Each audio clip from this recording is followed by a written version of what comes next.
Hey, and I'm back. Yeah, I told you I was crazy about capos. Like, forget like the permanent piercings and all that stuff. Just get like 2 or 3 capos and you can have so much fun. Told you, video 15 was going to be capos. And so, hey, let's just pull these nose rings out over here and these my new set. I don't know, that might have started something. You never know. I'm a little crazy.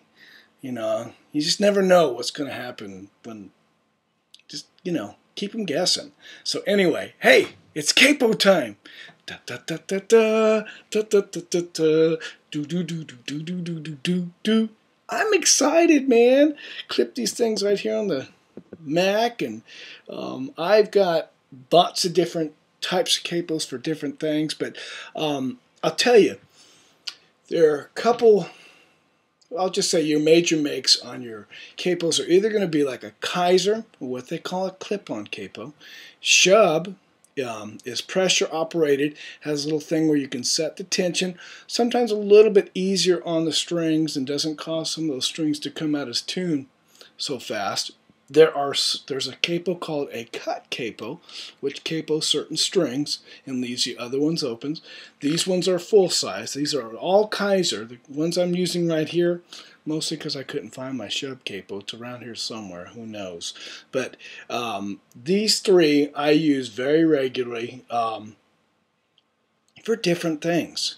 I mean, you can really do some fun things with some capos, depending on what you're trying to do as far as the feel that you're trying to get or the color that you're trying to bring about. But you remember those last 2 keys we did, A and F? Those are just a pain, but I'm going to tell you, A and F are, and B flat. I mean, I didn't get into that one, but A, F, I've got some different things I'm going to show you as far as forms, because I told you I was going to move from the term of open harmonized chord progressions to forms. Okay, so the 2 forms I use most with capo use are D form chords and G form chords. And what I'm going to do is let you take a look here. I'm going to pull this in a little bit for us.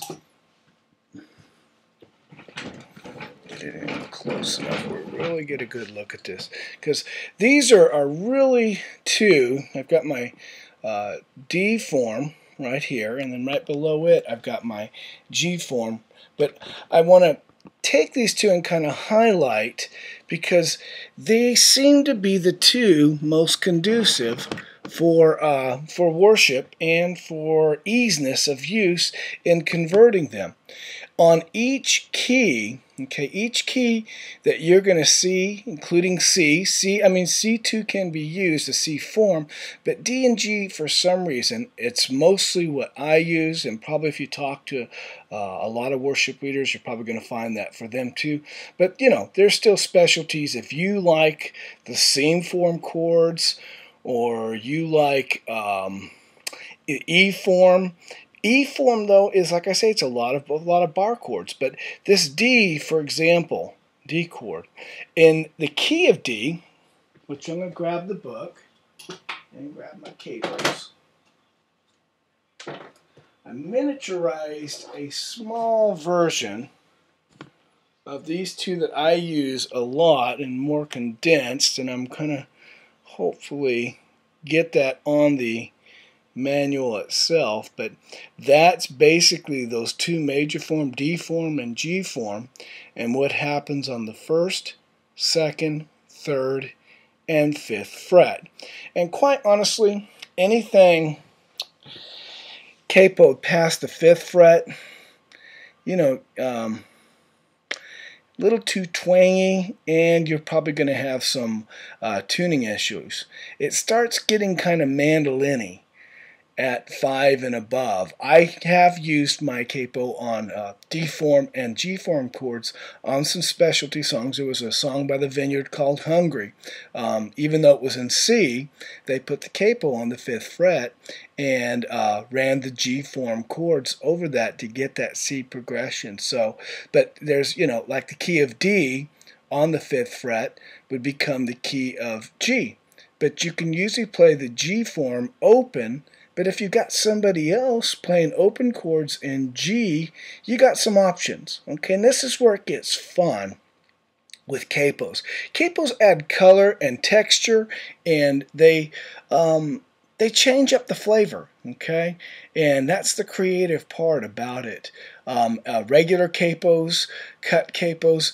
I'm not going to get into detail on all of it, but I want to give you at least enough nuts and bolts to know how do I play a song in B flat, or how do I play a song in E flat, or how do I play a song in F without playing a bunch of bar chords. You'll have to play some, but not as much. Capos too, they free you up, okay? So you don't have to think so much about what you're playing. Once you memorize these forms and you memorize a few positions of what they do with that capo, you're going to fly with it, and it's going to be fun. And I mean it. Once you find a couple that you really like, I'm telling you, it will open up a whole new avenue as far as for writing and so forth. So hey, let's get at this. Let's get at this. Okay. I'm right here. I haven't gone anywhere. All right, let's grab my regular blue.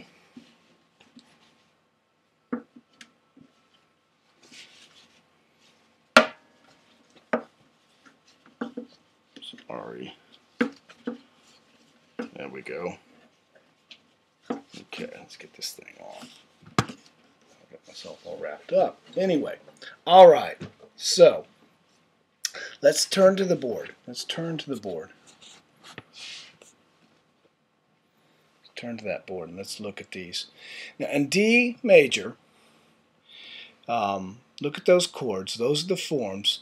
And I think I showed you earlier some of the different things. Now you can see that, but what I'm going to do is bring it closer.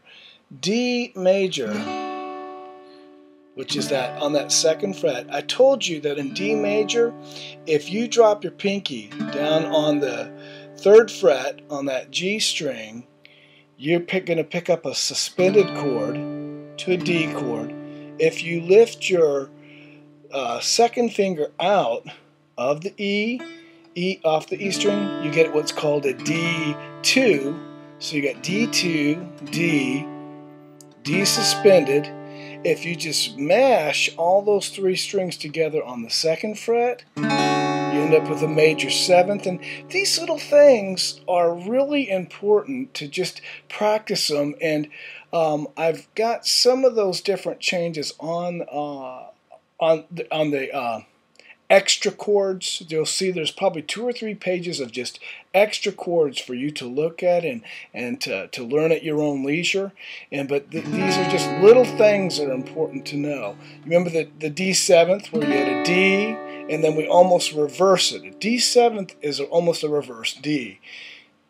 So you still got these 2 strings on the second fret, but you're playing your B string on that first fret. So just D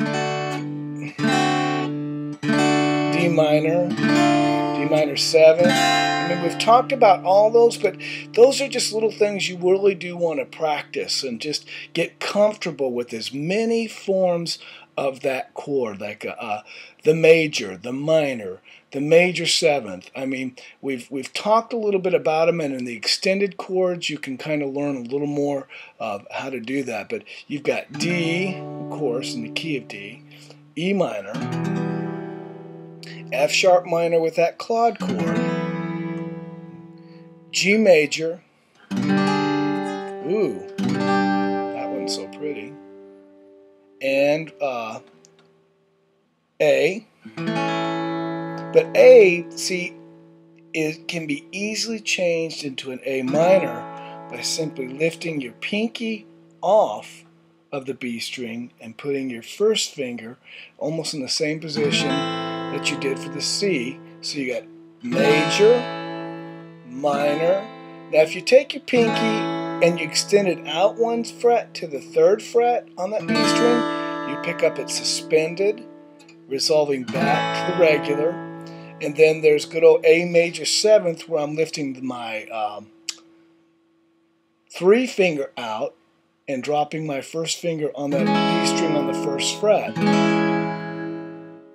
So just, I mean, little things like this. I'm kind of going a little further with each one of these chords because I want to give you as much as possible. On, let's see what we got there. The B minor, we did that one. The A minor, barred up a whole step, or as a B5, the claw chord. I can take that and go up to the 7th fret on a, like the E, kind of moved up that movable chord. And the claw chord, which is the E form. Remember the E? I just basically slide it up and touch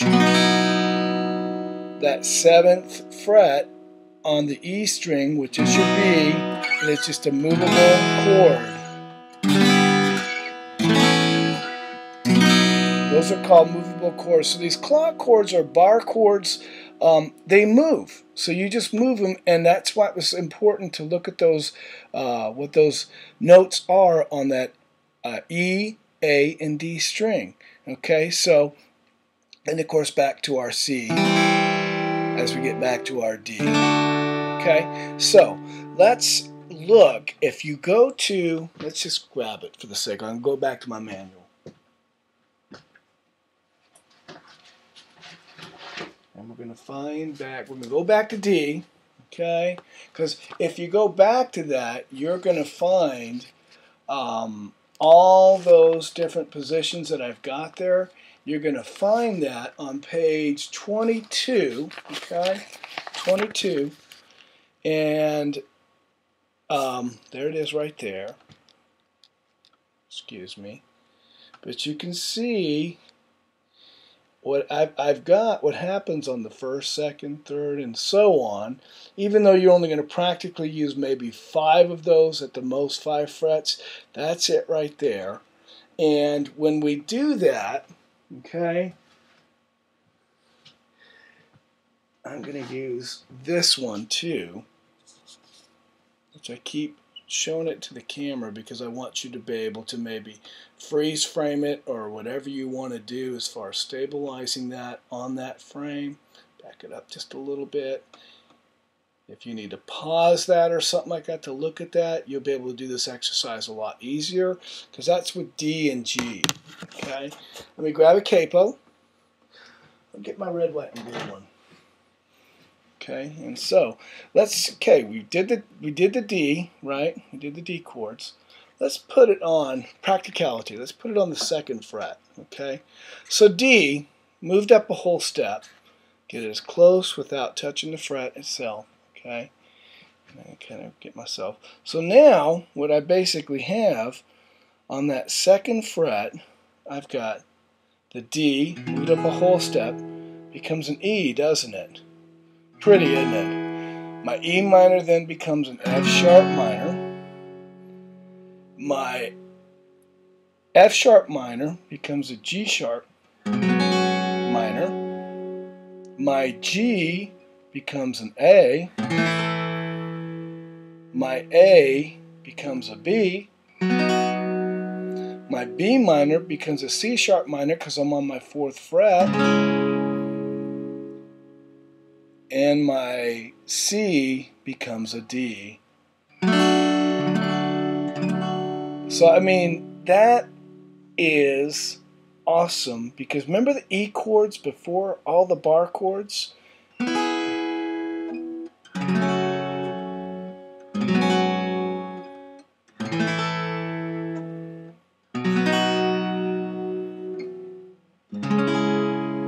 we could do that 5 chord for that C sharp minor.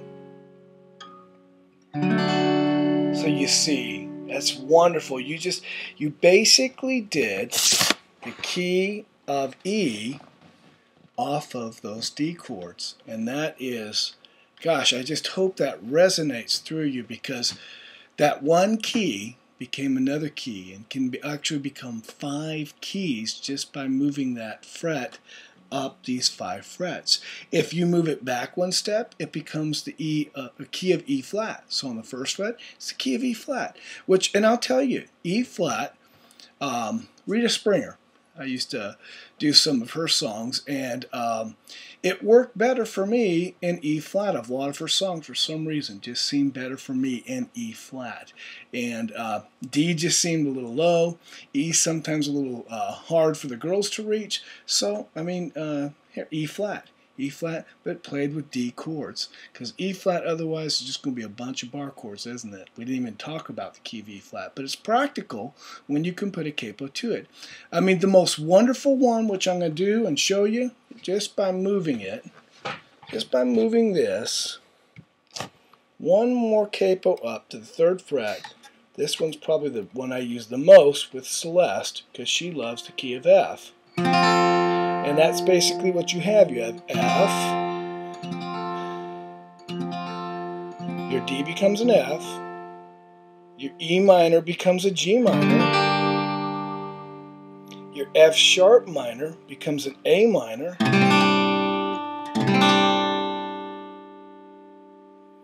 your G then becomes a B flat, your A becomes a C, your B minor becomes a D minor, and your C becomes an E flat. And then of course you're back to D. Now that, man, I just hope that really is cool for you. And just, you know, for the sake of it, if we moved it up to the 5th fret, if we had F, then we're going to have G, aren't we? G, A minor, B minor,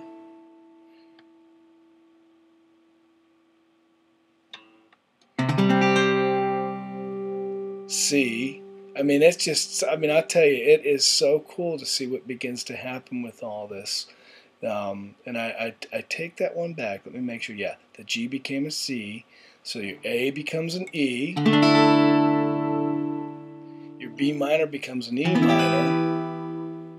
And your C becomes an F. But you can see now, anything past that point, it's probably going to start sounding a little twangy. You see? You see what I'm saying? But wasn't that fun? We just took the key of D, and wow, we created 5 other keys right off the bat. And same